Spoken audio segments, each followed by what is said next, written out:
Alors, nous voulons ensemble nous lever dans la présence du Seigneur pour recevoir sur l'autel notre papa, l'évêque Ejibert Mampia. Pendant qu'il s'élève, nous l'accueillons avec moi. Aidez-moi à accueillir. Est-ce qu'on peut bien accueillir l'homme de Dieu?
Merci beaucoup de toutes ces acclamations.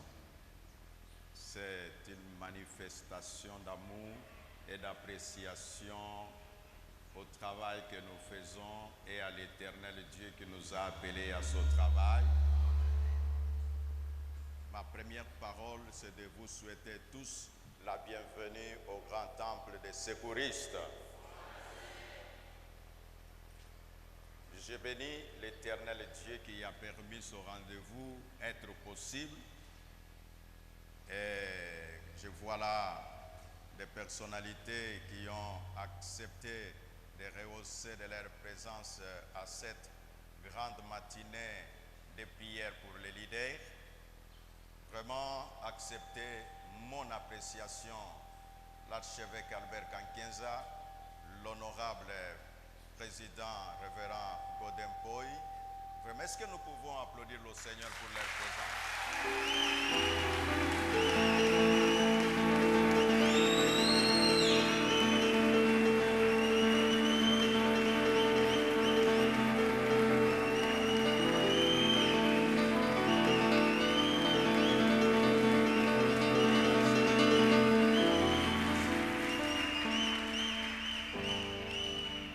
Je sais que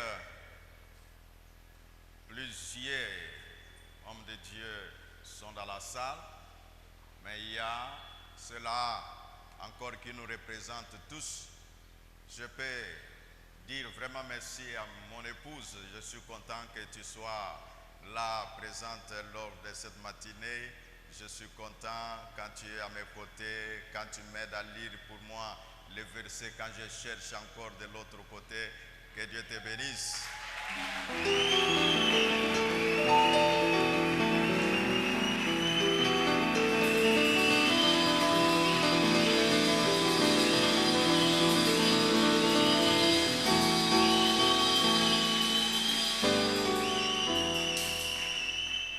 En tout cas, les honorables, les apôtres, les archevêques, les patriarches, je parle là de l'honorable Dissach Kalenga, apôtre et patriarche. Merci pour ta présence. Merci beaucoup à l'apôtre Omer Niati. Merci beaucoup. Je dis merci à l'apôtre Gédéon Mukendi. Vraiment, merci, merci beaucoup.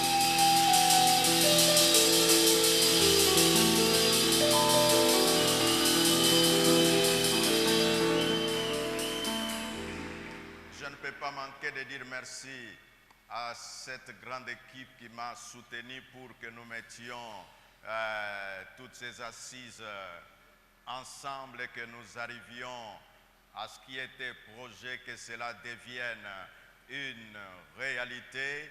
Vraiment, est-ce que vous pouvez lever vos mains et l'Assemblée peut quand même vous saluer? Merci.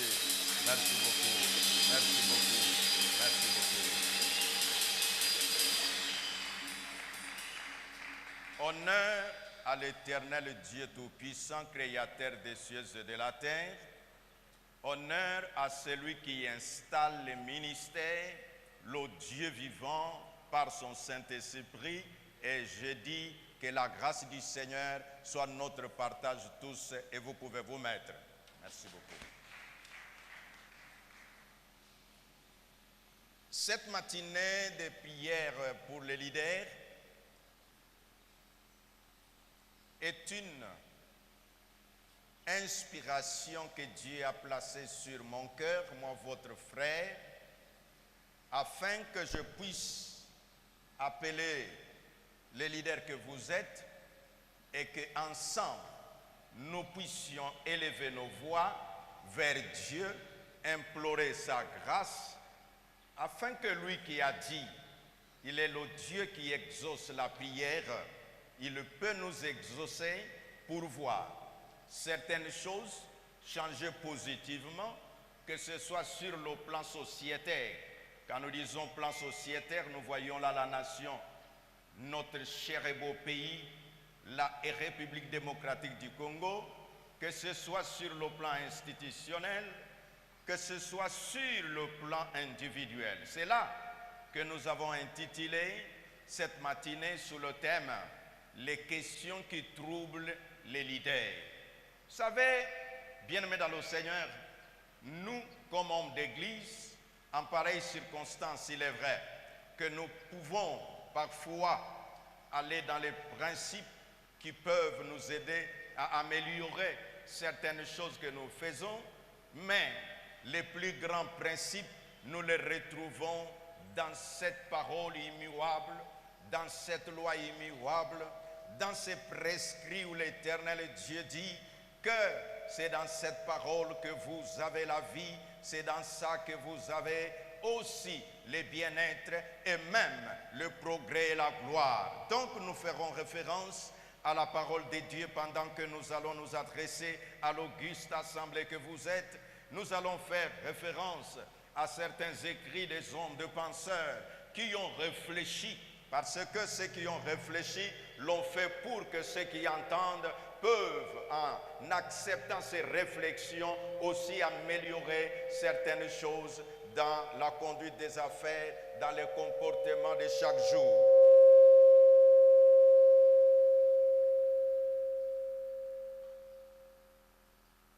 Pour améliorer notre compréhension de notre thème de ce matin, les questions qui troublent les leaders,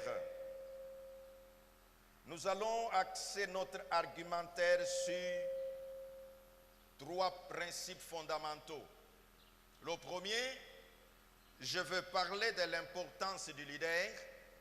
C'est là aux yeux de Dieu et aux yeux de la société.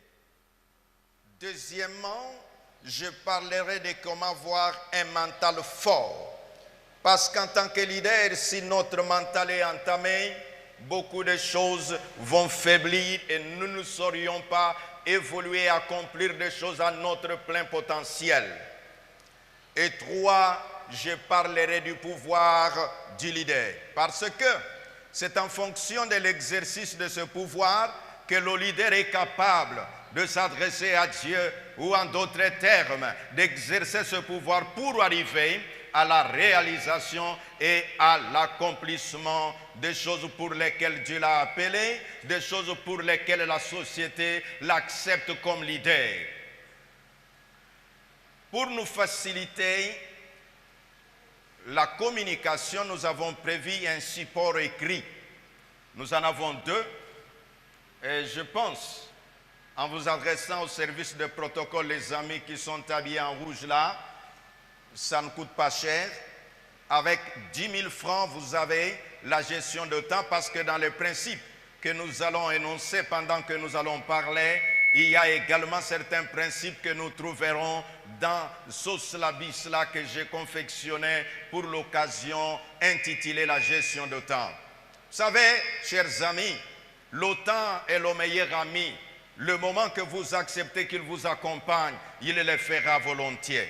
Mais sauf que si vous ne vous comportez pas avec lui comme il se doit, il va vous échapper. Et ce qui arrivera, c'est de dire, je n'ai pas eu le temps. Ce qui arrivera, c'est de dire, le temps m'a échappé. Or, le temps ne t'échappe pas. C'est seulement que toi-même, tu ne lui as pas donné la valeur dont il avait besoin afin de pouvoir vous être utile et vous permettre d'accomplir ce que vous voulez ou ce que vous avez planifié d'accomplir. Et le deuxième fascicule, ça s'intitule « Les choses que les leaders à un mental fort ne font pas ».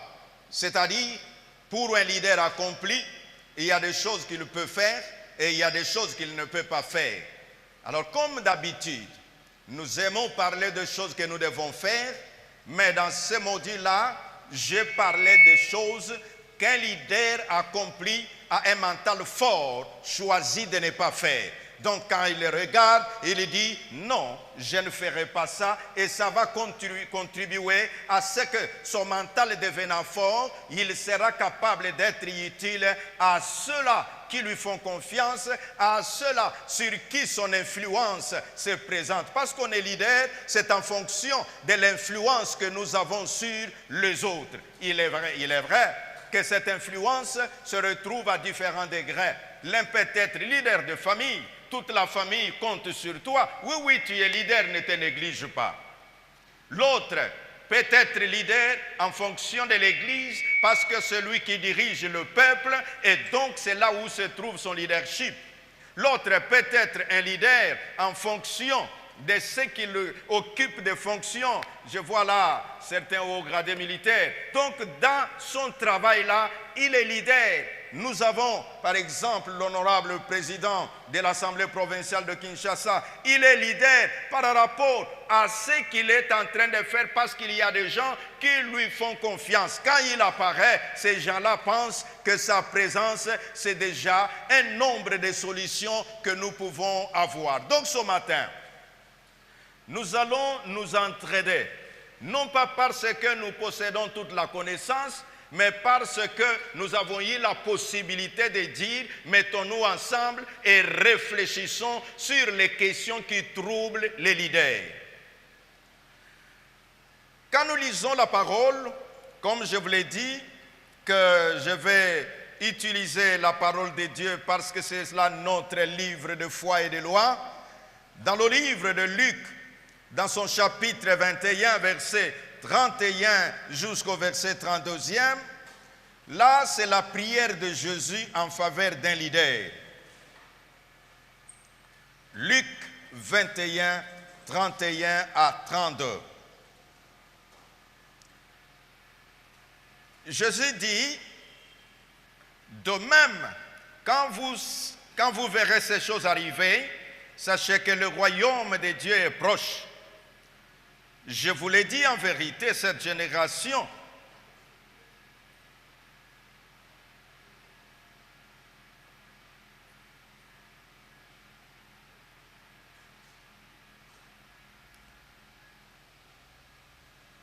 merci bien.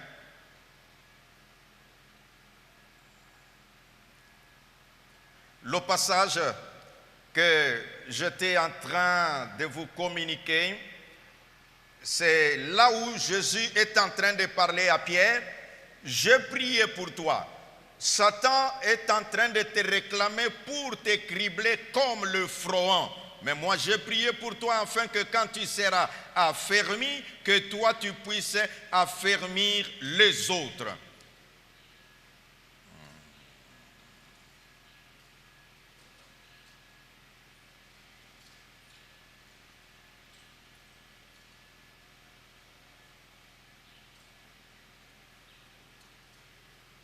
C'est le chapitre 22e.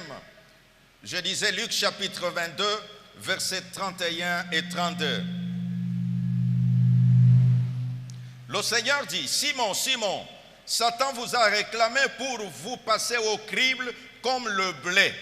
Mais moi, je priais pour toi, afin que ta foi ne disparaisse pas et que toi, quand tu seras revenu à moi, que tu puisses affermir tes frères. Nous voyons là la responsabilité qui incombent aux leaders. Et quand nous disons que les questions qui troublent les leaders, tout homme sur la terre a des questions qui touchent à son existence. La particularité pour le leader est qu'il a des questions pour lui-même, des questions pour l'organisation, petite ou grande soit-elle, et aussi des questions pour les gens qui bénéficient de son influence. Voilà pourquoi le leader se retrouve avec plusieurs questions. Il y a des questions pour sa propre personne. Il y a des questions pour l'organisation qu'il est appelé à diriger. Et il y a des questions pour les gens qui se retrouvent dans cette organisation-là. Et vous voyez que cet homme, avec toute cette charge, il doit répondre aux questions de sa vie, il doit répondre aux questions de l'organisation en tant que composition ou en tant que regroupement des humains, et il doit répondre aux questions des hommes qui composent cette organisation-là. C'est là que parfois le leader peut craquer.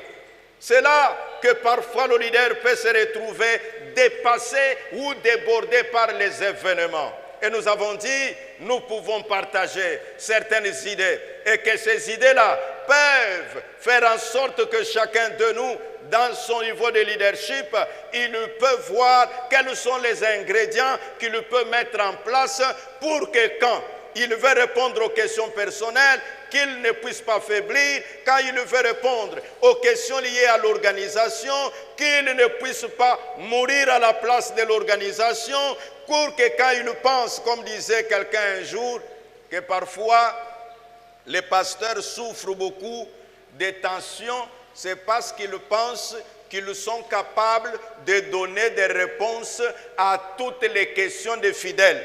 Voyant qu'il y a un fidèle qui a 2-3 questions auxquelles il n'a pas pu trouver de solutions et le pasteur est affaibli, est abattu. Je veux dire au pasteur ce matin que s'il y a une question du fidèle à laquelle tu n'as pas pu trouver des réponses, ne t'inquiète pas, ne meurs pas, fais en sorte que ce problème-là, en lui accordant un peu de temps, parfois il trouvera des réponses sans que toi tu puisses mourir de la tension. Nous disons que le leader, sa responsabilité ou ses responsabilités sont énormes. Ces questions sont d'ordre moral, spirituel, matériel et autres. C'est là que j'aime dire que le leader ecclésiastique revêt une importance capitale dans la société. Parce que pour certains degrés de leadership ou certains domaines dans le leadership, on trouve, oui, parfois des questions liées à la moralité. On peut punir les gens, les envoyer en prison. On peut faire. Si ce sont des hommes scientifiques, ils peuvent donner des informations qui peuvent aider l'homme à cadrer son comportement. Mais quand nous arrivons aux questions spirituelles, à ce moment-là, imaginez-vous que l'on dise à quelqu'un que celui qui est à côté de toi est un sorcier. Immédiatement, le leader, si il n'est pas spirituel, il va directement se dire, comme il est sorcier, je vois que mon avenir est entamé. Mais il suffit qu'il comprenne que si, au niveau spirituel, je suis aussi à un certain niveau d'influence, l'autre n'aura aucune influence négative pour me neutraliser. Mais par contre, c'est l'inverse qui doit arriver. Lui veut me neutraliser, mais moi, je vais le neutraliser. Le leader, je dis qu'il y a des questions que nous allons tenter de réfléchir lors de cette matinée. Cette matinée de prière est une occasion que Dieu nous donne pour lui adresser des requêtes pour nous, pour notre société, donc la nation, donc la République démocratique du Congo, et aussi pour certaines situations auxquelles nous réfléchissons. Je vais vous donner un petit exemple parmi les questions que nous avons tenté d'énumérer. Il y en a plusieurs. C'est vrai que certaines de ces questions, on dira, oui, ça peut trouver des réponses avec la médecine, ça peut trouver des réponses avec, comme je vois, des médecins sont là, ils arrivent à un niveau, ils regardent les malades, ils secouent seulement la tête et ils lui disent, bon, nous, humainement parlant, nous allons tenter, nous allons faire ce que nous pouvons. Quand déjà il dit au malade, humainement parlant, il veut dire au malade, il y a un certain niveau où moi là, je suis un humain, il faut au moins une force supérieure. Et cette force supérieure là, il n'y a que des gens qui accèdent à l'esprit supérieur, comme les gens qui étaient dans la cour de roi pouvaient dire, nous savons qu'il y a parmi nous quelqu'un qui a un esprit supérieur. Ça veut dire, tous nous avons des esprits, mais les autres ont des esprits supérieurs.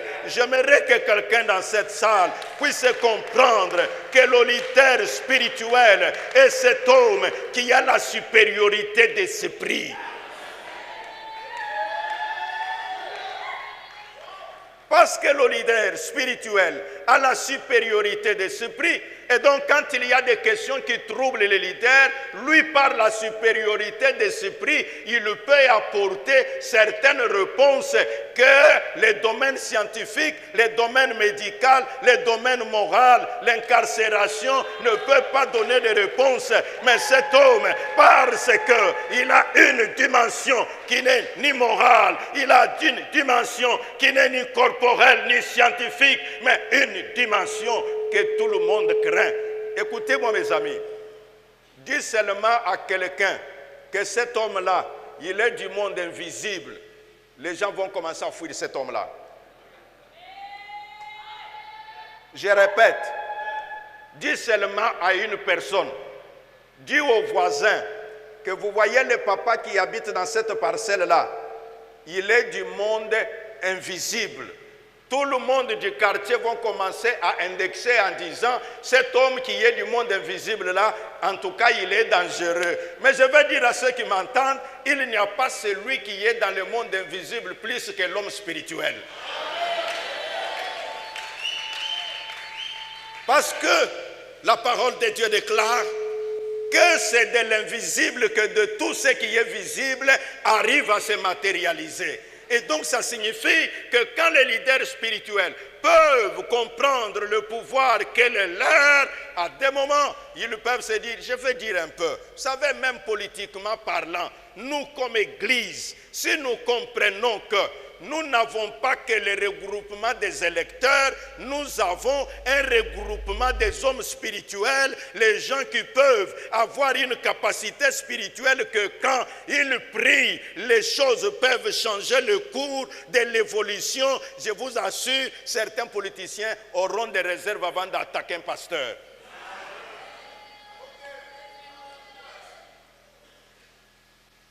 La prière est cet élément capital qui permet à l'homme d'entrer en connexion avec le monde invisible. Parce que Dieu, on ne le voit pas, et donc parce qu'on ne le voit pas, il est invisible. Et donc celui qui entre en contact avec le monde invisible, c'est un homme dangereux. Tu es dangereuse, madame. Tu es dangereux, monsieur. Comprends qui tu es. C'est là que j'ai essayé d'énumérer. C'est quelques 5 questions. Pourquoi la mort prématurée? Qu'est-ce que j'ai appelé mort prématurée?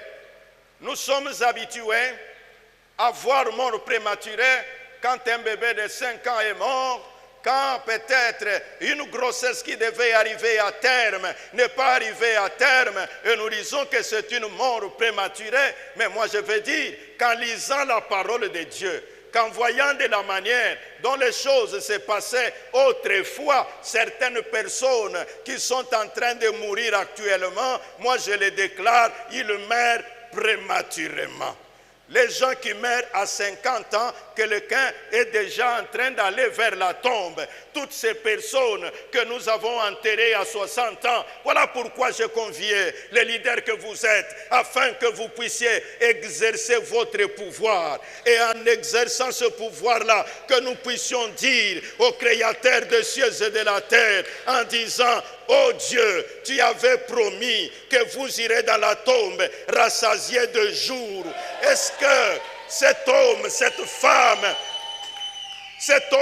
femme qui nous quitte à 50 ans, qui nous quitte à 60 ans, est-ce qu'il méritait de nous quitter à ce moment-là?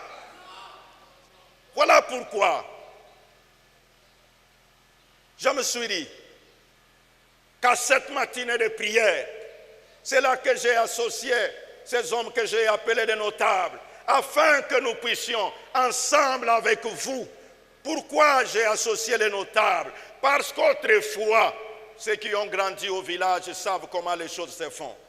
Quand on constate au village que dans telle famille, il y a un mort, dans l'autre là, il y a un mort, dans l'autre là, il y a un mort, les notables du village se mettent ensemble et ils disent: il y a quelque chose qui ne va pas.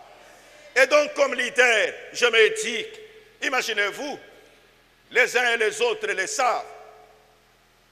D'abord, que ce soit sur le plan politique, il y a même des gens, ils montent un parti politique, ils vont même faire la campagne électorale, et vous entendez, avant que la CENI ne le proclame, on dit il est mort et on a proclamé qu'il est sorti député. Et donc c'est le suppléant pour dire lui n'a pu faire que le travail de monter le parti, de battre campagne, et une autre personne est celle qui vient remplacer à ce niveau-là. C'est là, honorable président, que nous disons, même ceux qui sont dans le monde politique, ces choses les concernent, afin que tous nous puissions comprendre que quand vous bâtissez votre parti, c'est pour quand même à un certain degré que vous puissiez jouir de ce que le parti là produira. Et vous le savez, vous êtes vous-même scientifique, que le parti politique a pour objet la conquête du pouvoir. Et donc si tu as eu le pouvoir,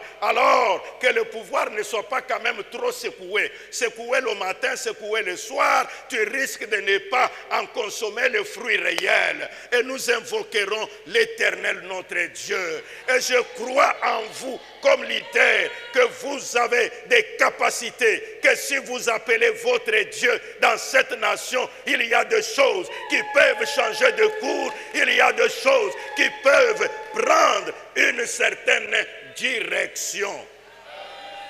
Savez-vous que nous, comme pasteurs, quand je réfléchissais à tout ce que nous allons faire cette matinée, je me disais, là, si je me réfère au discours du président de la République au stade des Martyrs, au moment où il pouvait parler, que, oh Dieu, nous t'appelons afin que tu viennes siéger sur la République démocratique du Congo. Oui, il a fait sa part, mais les leaders chrétiens, les leaders religieux, les leaders dans leurs différents domaines, nous sommes à mesure de nous approprier de cette idée-là et de dire, oh là là, il y a le numéro 1 de cette nation qui a dit, Dieu, viens régner au Congo. Et nous tous, nous dirons, Seigneur, viens régner au Congo et nous arrêterons la mort prématurée. Dieu, viens régner au Congo et nous arrêterons cette hémorragie de ceux qui travaillent dur pour très peu de résultats. Et je crois que la prière est cet élément capable de changer à partir du monde invisible, et les choses deviennent visibles et les choses matérielles peuvent devenir palpables.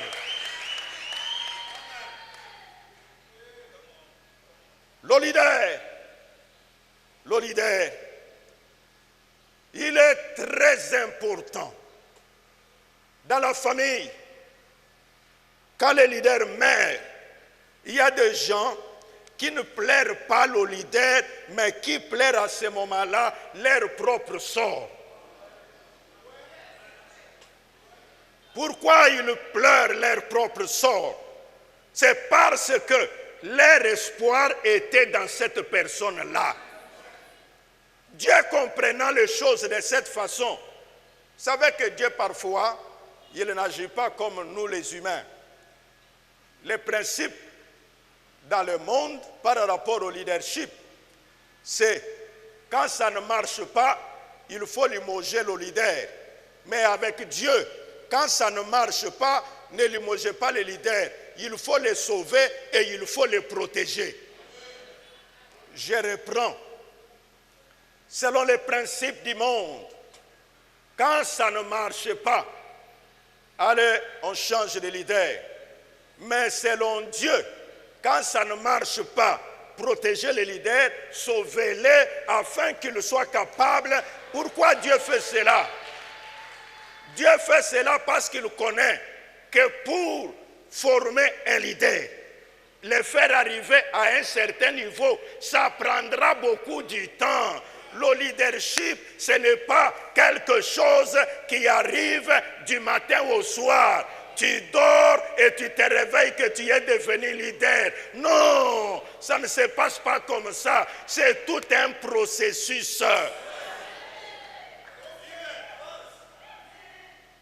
Posez la question. Je vois ce gradé militaire là, je ne sais pas quel grade il a. En voyant ses épaules, c'est peut-être un colonel. Mais posez-lui des questions. Au comme colonel Ntenge Nini, akoyebisa yo tika papa. Nazaki na niveau boye, nasala makambo boye, nasala oyo boye, yango anande et komi ke bati yanga iba pete oyo. Qui veut dire quoi? Il n'est pas endormi, il se réveille le matin, je suis colonel. Non, il y a eu un processus. C'est pour dire à celui qui m'entend que parfois, tu pleures que ton leadership n'a pas un impact voulu, un impact qu'il faut. Mais est-ce que tu as suivi le processus? Si le processus n'a pas été suivi, et vous comprendrez ce que cela peut donner dans la suite des événements. J'étais en train de dire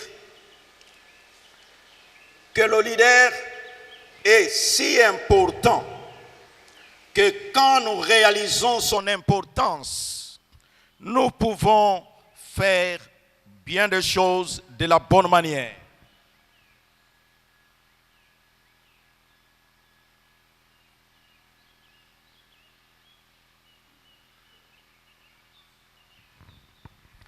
C'est dans cet ordre d'idées où je parlais qu'il est nécessaire que nous puissions comprendre que les choses que les gens mentalement forts ne font pas deviennent utiles. Les gens mentalement forts, nous ne voulons pas dire, c'est le deuxième point, qu'il y a des gens qui sont forts mentalement et les autres sont faibles, mais nous possédons tous un certain degré de force mentale. Mais il y a toujours d'espace pour l'amélioration. Développer sa force mentale consiste à améliorer sa capacité à régulariser ses émotions, à gérer ses pensées et à se comporter de manière positive malgré notre situation. Donc malgré les questions qui peuvent troubler les leaders, il est nécessaire que l'homme de Dieu, il est nécessaire que cet homme qui a de l'influence sur un certain nombre de personnes comprenne qu'il doit s'améliorer. Quand on comprend que l'amélioration est utile, qu'est-ce que l'on fera à ce moment-là? On se dira comment je peux améliorer et qu'est-ce qu'il faut améliorer. L'amélioration passe par les aspects qui sont divers. Nous avons nos pensées. Je vais juste énumérer quelques éléments qui du reste se trouvent dans notre syllabus que vous avez déjà. Ce sont les questions que vous pouvez vous poser. Qu'est-ce que c'est que la force mentale? Et tu comprendras que les hommes qui sont forts mentalement, ils ne s'apitoient pas sur leur sort. En tant que leader, tu dois cesser de t'apitoyer sur ton sort, de penser que n'eût été la malchance, moi je n'aurais pas pu être au niveau où je me retrouve. Mais que tu puisses positiver malgré les choses. Tu peux effectivement vivre des circonstances, des moments difficiles. Ce n'est pas à toi d'être victime de la situation que tu traverses, mais c'est à toi de contrôler cette situation-là au lieu de la laisser te contrôler.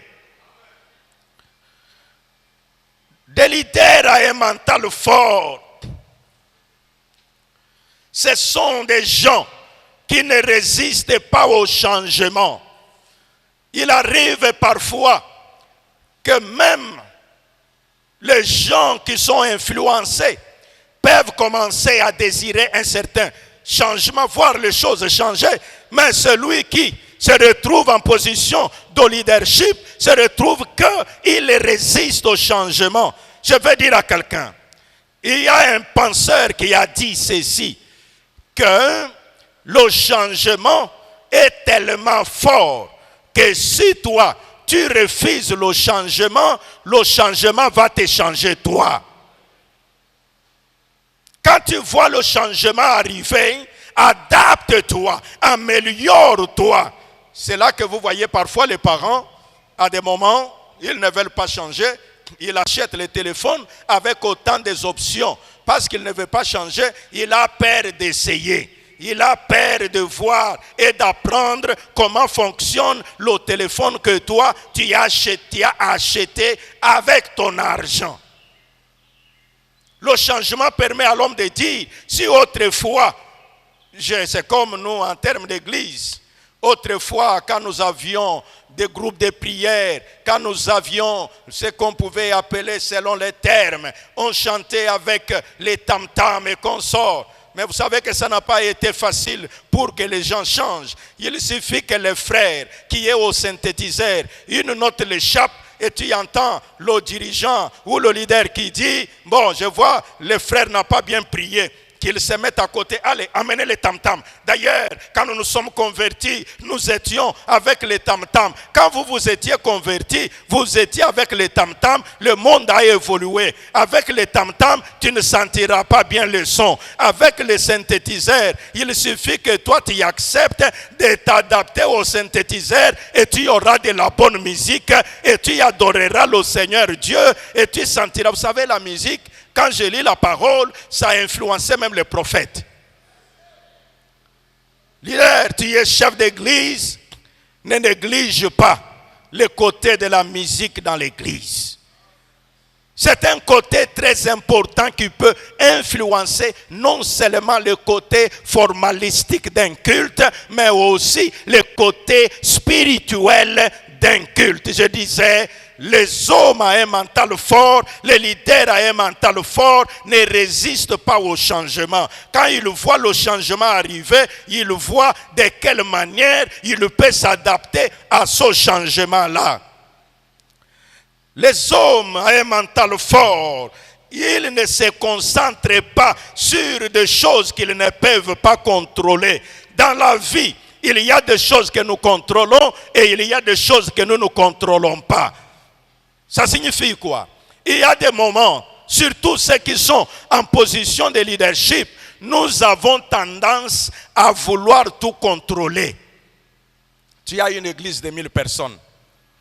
Est-ce que tu seras capable de contrôler tous ces jeunes qui, hier, ils étaient les enfants de l'école de dimanche, aujourd'hui, ils sont devenus des intercesseurs, et après, qu'est-ce que tu peux faire? C'est de dire, en tout cas, là, je dois voir quel est mon cercle de contrôle. Le cercle de contrôle, c'est d'abord les gens avec lesquels tu es tous les jours, les gens avec lesquels tu es en contact, et s'assurer que ces gens-là, chacun dans son domaine, est en train de faire ce que toi tu attends d'eux, et là la chaîne ne sera pas rompue, et là l'organisation bénéficiera de ton moral fort. Savez-vous que parfois nous avons un moral entamé, non pas à cause de nous-mêmes, à cause des choses que les gens nous racontent. Celui-ci apparaît, il dit, papa, j'ai trouvé ceux qui sont dans tel quartier, ils il parle de toi comme ça. Et les autres viennent, nous avons entendu des pasteurs qui parlent de toi comme ça. Dès que tu entends toutes ces choses, et automatiquement, le temps de préparer très bien ton travail, tu ne sais plus l'utiliser, mais tu cherches à savoir qu'est-ce qu'ils ont dit, pourquoi ils ont dit cela. Et là arrive que parfois les gens qui ont parlé de cette façon-là, peut-être ce sont des gens à qui tu as fait beaucoup de bien et tu commences à te lamenter en disant pourquoi cette ingratitude. Pour résoudre la question de l'ingratitude, parfois tu n'as même pas besoin de prier pour que les ingrats meurent. Tu as besoin seulement de dire moi je suis ce que je suis par la grâce de Dieu. Et s'il y a quelqu'un quelque part qui n'est pas d'accord avec moi, c'est son problème. Mais je ne chercherai pas à plaire à tout le monde. Je vais dire à quelqu'un, s'il y a une personne, si tel est le terme, qui pouvait s'inquiéter, c'est Dieu lui-même. Pourquoi? Dieu pouvait avoir beaucoup d'inquiétudes. J'ai créé, le diable là a été créé par Dieu. Le diable avait un titre dans le royaume de Dieu. Mais malgré ce titre-là, le diable a trouvé que c'était insuffisant. Tout ce qu'il trouvait suffisant, que Dieu descende de son trône et que lui se mette sur son trône. Et Dieu voyant, il a dit, bon, cet homme-là, monsieur le diable, il a sa façon de penser. Je veux contrôler maintenant ma sphère. C'est en contrôlant la sphère qu'il a dit à Michael, occupe-toi de ces affaires-là. Dieu ne s'est pas mêlé dans ça. Il s'est occupé de ce qu'il peut contrôler. Il a trouvé que le diable était devenu incontrôlable. Alors, cet esprit qui est incontrôlable, je lui délègue des forces qui peuvent le contrôler et le maintenir à distance.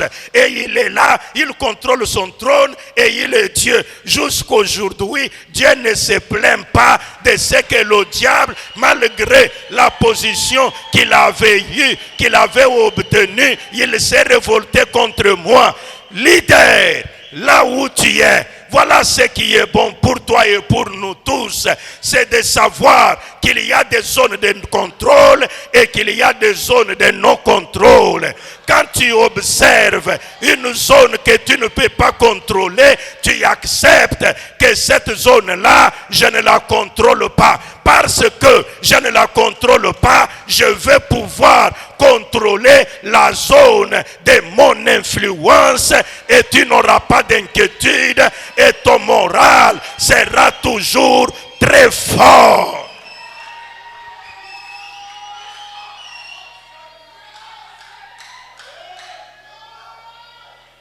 Chers amis, à cette matinée de prière, nous nous sommes conviés afin que comprenant que nous sommes appelés à être moralement forts. Cela ne suffit pas. Il est nécessaire d'exercer le pouvoir. Parce que nous avons dit que le leader, c'est cet homme, c'est cette femme, que tout le monde a un espoir sur lui, pense que lui peut avoir une réponse pour mes questions. Qu'est-ce qu'il faut? C'est alors que nous disons le leader a un pouvoir. J'aimerais dire quelque chose sur le pouvoir du leader. Nous étions dans le livre des Nombres, chapitre 11, verset, qu'est-ce que je disais? Nombres, chapitre 17, verset 11 jusqu'à 15.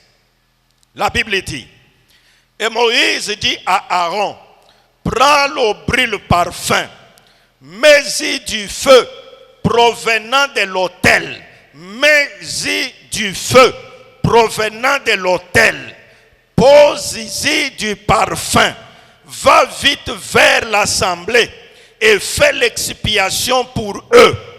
En effet, la colère de l'Éternel a éclaté, le fléau a commencé. Aaron prit le brûle parfum, comme Moïse le lui avait dit, et courut au milieu de l'assemblée. Le fléau avait effectivement commencé parmi le peuple. Il offrit le parfum et fit l'expiation pour le peuple. Il se plaça entre les morts et les vivants. Ce passage a troublé ma façon de penser. Le pouvoir du leader. Aaron a pris le parfum. Et il y avait le parfum qui venait de l'autel. Et il est allé entre les morts et les vivants. Aaron s'est placé là-bas. Et quand Aaron s'est placé entre les morts et les vivants, qu'est-ce qui s'est passé? La Bible déclare, il s'est placé entre les morts et les vivants et le fléau fut arrêté. Il y eut 14 000 personnes qui mourirent de ce fléau, en plus de celles qui étaient mortes à cause de Corée et les autres. Aaron retourna auprès de Moïse à l'entrée de la tente et le fléau était arrêté. Quel pouvoir qu'un homme vivant se place entre les morts et les vivants. Bien-aimés, c'est là que je reviens de là où nous étions, où nous disions que l'importance du leader, que Dieu a tellement le souci du leader que parfois il y a des moments que les gens peuvent mourir à cause du leader. Quand vous voyez les gens qui marchent avec les gardes du corps, le premier principe d'un garde du corps, c'est de dire, avant que le chef meure, moi je vais mourir. En d'autres termes, le chef a tellement de la valeur que lui ne meurt pas, mais que moi je meurs à sa place. Vous savez, Dieu, sa façon de faire les choses, quand vous prenez la parole, la Bible enseigne ceci, que Dieu, parce qu'il montre l'importance à cet homme qui est le leader, Dieu parle avec Moïse. Dieu dit à Moïse, ton peuple que tu as sorti d'Égypte. Moïse dit à Dieu, non, ce n'est pas mon peuple, c'est ton peuple. Ça veut dire quoi? Parce que Dieu savait que Moïse, là où il est, c'est là qu'il a parlé. Quand il a appelé Aaron, il lui a dit que toi, tu tiendras la place du prophète pour Moïse, et Moïse tiendra pour toi la place de Dieu. Qui veut dire quoi? Leader, écoute-moi ce matin. Tu as le pouvoir que Dieu t'a donné. Ne marche pas, ne pleure pas comme quelqu'un qui n'a pas le pouvoir. Marche et exerce ton pouvoir. Il y a des choses qui vont changer. Marche et exerce ton pouvoir et le fléau va s'arrêter. Quand je parle des questions qui troublent les leaders, je vais dire aux jeunes frères, je ne vous trompe pas, je vais être honnête avec vous. Quand les gens meurent, vous savez, nous nous téléphonons. Quand il y a un pasteur qui meurt, alors l'apôtre dit ça, je m'appelle, mais évêque, tu es au courant que tel pasteur est mort? Moi je dis, ne dis pas ça. Il dit oui. Je lui pose la question, il est mort de quoi? Il dit, bon, on a dit seulement qu'il était bien, et puis tout ça, la réflexion qui arrive là, c'est de dire quoi? Donc ça peut se faire, même moi là, je me dis que je suis bien, et je me retrouve comme ça, que la mort aussi, ça peut m'arriver. Après, je lui demande, il avait quel âge? Vous savez que les gens posent ces questions-là, n'est-ce pas? Vous savez pourquoi on pose cette question-là? C'est parce que dans la pensée humaine, il y a un âge où on dit qu'on meurt quand même. Mais il y a un certain âge où on dit qu'on ne meurt pas à cet âge-là. Le pouvoir du leader, toi, leader chrétien, leader ecclésiastique, écoute, savez, quand nous parlons de mort prématurée, j'ai lu la Bible. Autrefois, il y avait un décret. Dieu lui-même avait décidé que les gens vivraient longtemps. Ils allaient jusqu'à 969 ans. Il y a eu les Métouchéla, il y a eu les Enoch, il y a eu les Noé. Quand je suis arrivé chez Noé, Noé continuait de mettre au monde jusqu'à 500 ans. Donc il a 500 ans, il a des bébés. Et on demande l'enfant de qui? On dit l'enfant de Noé. Alors l'Éternel, en regardant toutes ces choses, les éléments, parce qu'il y a certains parmi nous, quand quelqu'un meurt, et on dit, peut-être c'est à cause de tes péchés. Non, papa, diable a risqué de décourager yo pamba. O risqué, o lobetembo, lukula masumu elekitoko fakaka. Te, nzamba lobi, alingite ke mutu akufa na masumu na ye, alingete oyo azali na masumu, masumu esila, ne parce que alingete batu babika. Je dis à celui qui m'entend, Dieu compte sur toi. Dieu veut te voir en vie. Je sais, leader, vous êtes lecteur de la Bible. Vous me direz que l'apôtre Paul avait dit qu'il est avantageux pour moi que je retourne. Mais lis la deuxième partie du verset. Il dit, oui, je veux bien aller, mais en même temps, j'ai besoin d'être avec vous, car j'ai encore des grâces que je dois vous transmettre.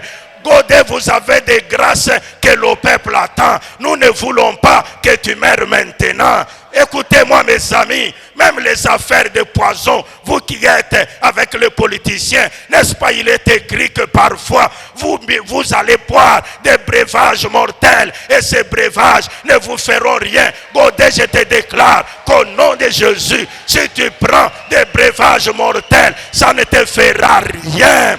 Albert, je te déclare qu'au nom de Jésus, même si quelqu'un par malice, par mauvais cœur, te mette des breuvages mortels, ça ne fera pas. Oh peuple de Dieu, voilà Israël, je déclare que l'Éternel Dieu puisse encore nous garder en vie.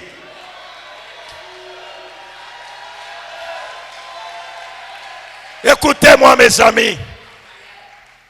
Quand cette ordonnance où les gens mouraient jusqu'à 900 ans, Dieu a dit, bon, Batuango, Namon Kotika Bango trop, et ça compliqué. A signé ordonnance Yassika.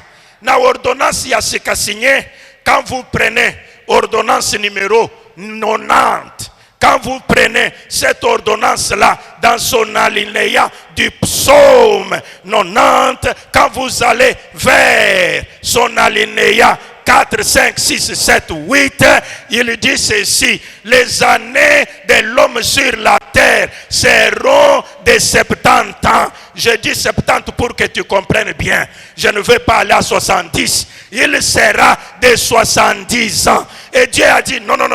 Si je m'arrête à 70, ces gens, ils vont mourir à 60 ans et dire, ce n'est pas grave, il ne me restait que 10 ans. Et il a prolongé. Il dit, ils iront jusqu'à 80 ans.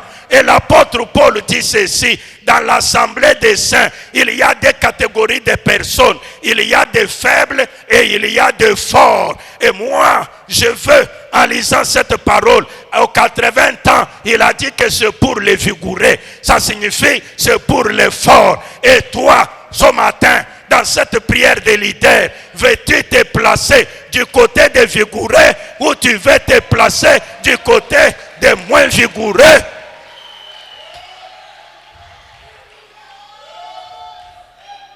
En lisant la parole, j'ai lu concernant cet homme appelé Paul.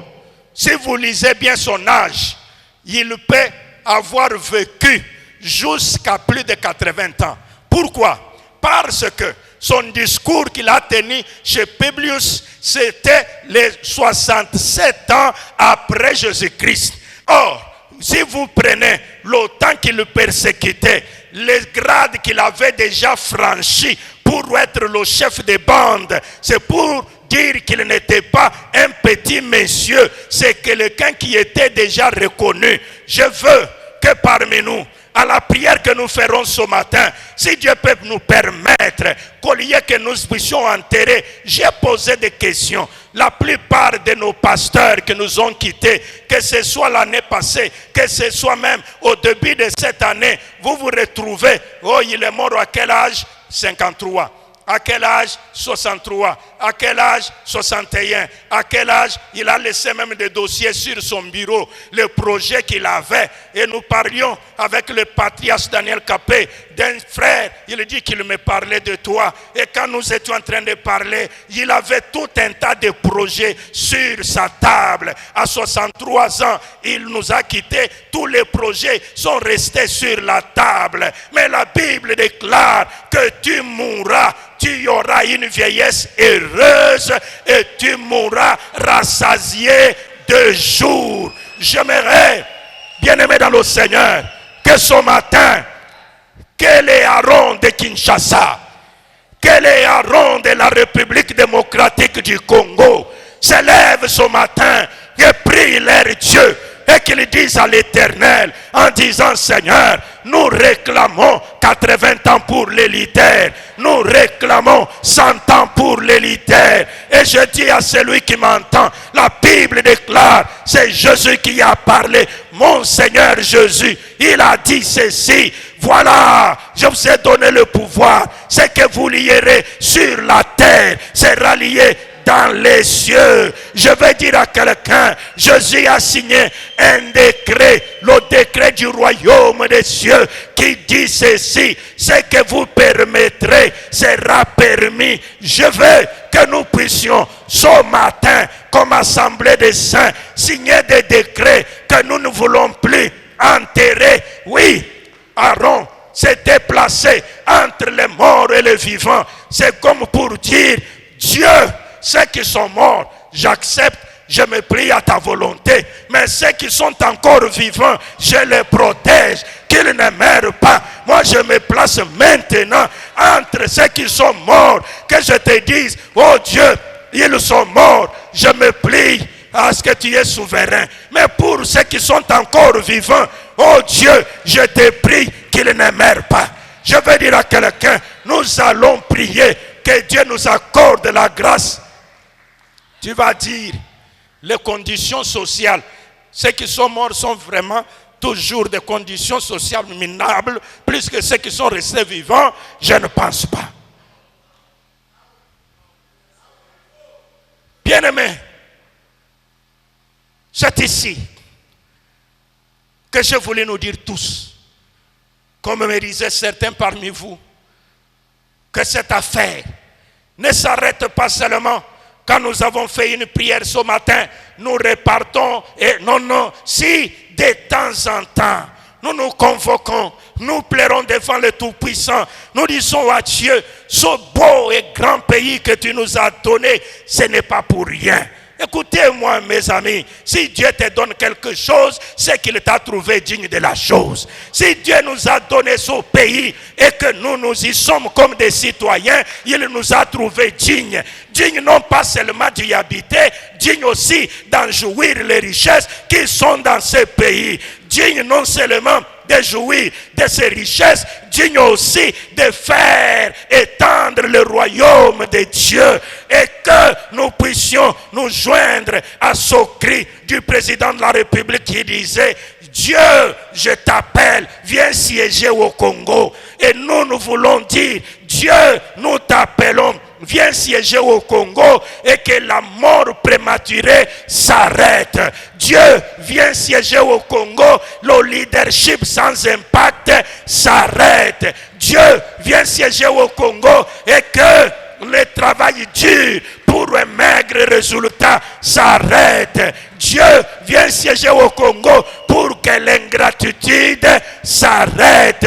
Dieu, viens siéger au Congo pour que l'argent circule entre les mains de tout le monde. Que Dieu vous bénisse.